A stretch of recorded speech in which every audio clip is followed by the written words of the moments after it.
Hi, my name is Brittany, and I'm a student at the Green River College BAS and Applied Management program, and this is a presentation of my final project. Here's a quick disclaimer that this is for educational purposes only and not legal advice. The presentation topic is forms of organization, and we'll quickly review 4 of the primary formation types and go over not just their functions, but also take a look at instances where they might be used. The types are sole proprietors, partnerships to include general, limited, and limited liability, corporations to include C Corp and S Corp, as well as limited liability companies. The first business formation type is sole proprietorship, which can be a simple and low-cost way to structure a company controlled individually that is easy to form and inexpensive to maintain. However, a sole prop offers no liability protection, meaning that the individual owner is completely on the hook for any damages against the business, personally and financially. So, when might a person pursue this potentially riskier route? Well, it may be fitting for a business owner who may not necessarily have personal assets at stake, like property or lots of capital, but would like the legitimization of having a business license or the ability to open a business bank account. Next, general partnerships are where 2 or more partners share the benefits and the responsibilities of a business equally. General partnerships can have simple tax structure that flows to the individual, meaning that the company itself does not pay business taxes, but rather the income and losses flow through to the individual to be taxed at their personal tax rate, which can translate to big savings depending on how profitable the business is. But the integrity of the general partnership is only as strong as its agreement.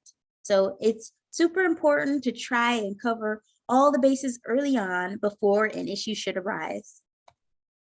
Limited partnerships, they can have a general partner who is fully liable and limited partners whose liability is limited to their investment in the company.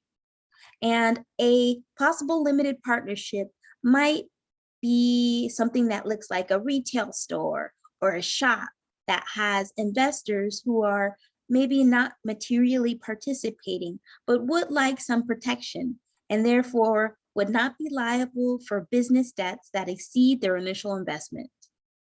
But like other partnerships, the company may face challenges selling or transferring the business, depending on the permissions outlined in its agreement. Limited liability partnerships differ from LPs by offering limited liability protections to all partners, generally to shield each partner from potential negligence or misconduct from one another. LLPs are ideal for certain licensed fields for partners, usually of the same profession. For example, say there were 2 dentists that share a practice and they each have individual licenses.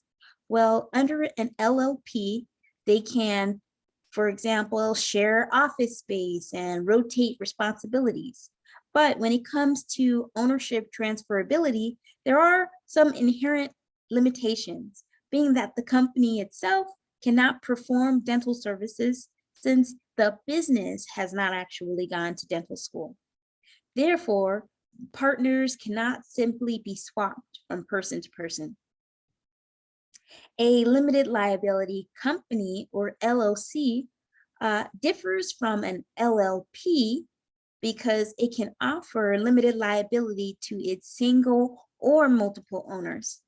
And an interesting thing about the LLCs is that they can choose to be taxed as a corporation, which would be a strategy utilized to save on taxes. And this could be particularly beneficial for a company that does not see many losses, since they would not be able to reduce their taxable burden that way. Members can also become shareholders, which could be appealing when trying to generate capital. There are some drawbacks when it comes to turnover in the unfortunate event should a member pass away or the business go bankrupt. The LLC must be dissolved and a new one formed, so no continual life.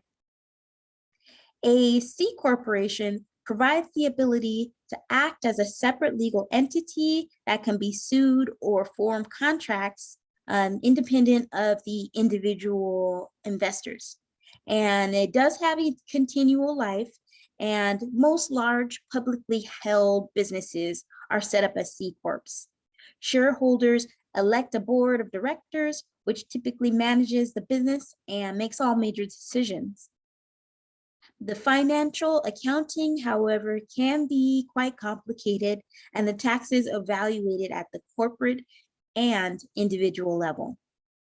Lastly, S corporations operate similar to C corps, but allow for pass-through taxation.